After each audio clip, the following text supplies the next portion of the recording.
more important? Is it your debt to, which is more important? Is it your debt to income or is it your credit?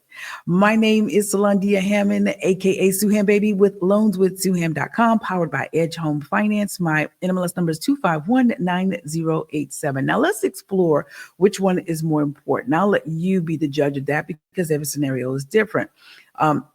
Lenders are going to look at your DTI to determine how you are looking financially. So they look at how much income you have and how much things you have going out into debts, things like car payments, student loans, and credit card bills, and anything that shows up as a debt on your credit report. Please keep in mind that if it does not show up on your credit report, it will not be computed in your debt to income ratio, aka DTI, right?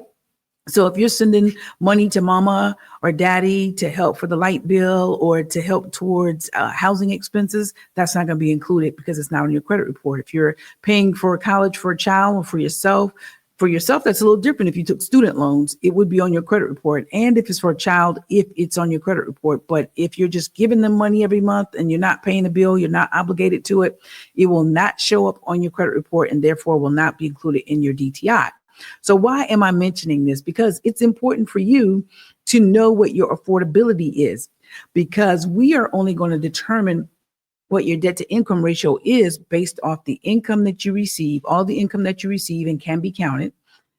And we're going to look at the debts that's on the credit report.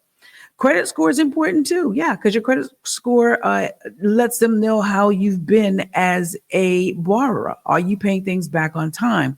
Do you have a good credit history? And if so, this could help you get a better interest rate. And we know that a better interest rate will lower your mortgage note, the amount that you send back to the mortgage company every month. Now, here is the thing. You can have a credit score of 842, but only have $1,000 coming in a month as income, and you're looking at a house that you have to pay back $1,500 a month. Well, in this case, your credit score is amazing, but unfortunately, you don't have enough income to sustain yourself and make a mortgage payment, so we would not be able to extend credit. Now, let's look at it a different way. What if your debt to income ratio is low, and typically to qualify for a mortgage, we want to keep the debt to income, if you're looking at an FHA loan, between 50 to 55%. VA does not have a standard debt to income ratio. It really just depends on the lender. That's why I always tell you guys, every lender is not created equal.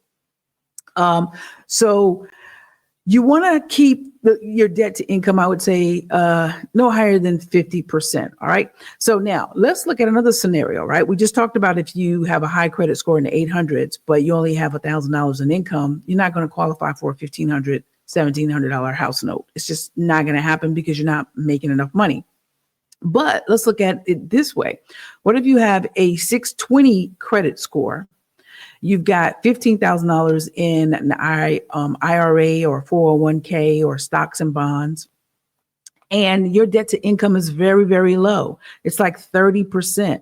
So that means that only 30% of your income is allocated to debts. Who do you think is going to get the mortgage?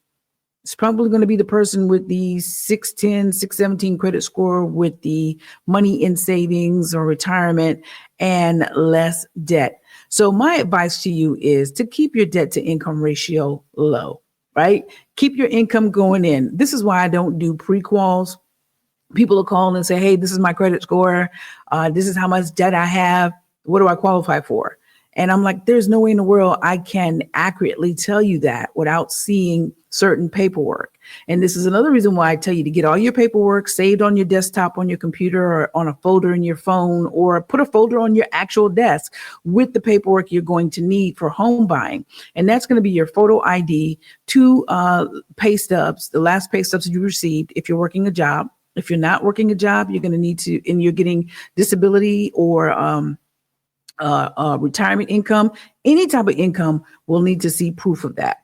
If you're self-employed, 2 years of your latest tax returns, 2 years of your W-2s, your latest W-2s, and 2 months bank statement. And then from there, we can go and we can determine if what you're pre-qualified for, what you're pre-approved for. excuse me, because I don't do pre-qualifications. I do pre-approvals, which is the reason why I need those documents. So in this, I know I've spoken pretty fast, trying to keep this down to 6 minutes. In this short video, I hope I have explained to you the debt to income ratio, the credit score, and how they impact a decision as far as a mortgage loan, and why you need to keep your debt to income ratio low and try to keep the income going up. All right. And that just applies in life, period. Whether you're buying a mortgage or not, keep your debt low, always be increasing your income. My name is Salandia Hammond, AKA Suham Baby with loanswithsuham.com. If you'd like to talk more about the home buying process, please reach out to me at loanswithsuham.com and book a free discovery call. Until next time, you guys have a great day.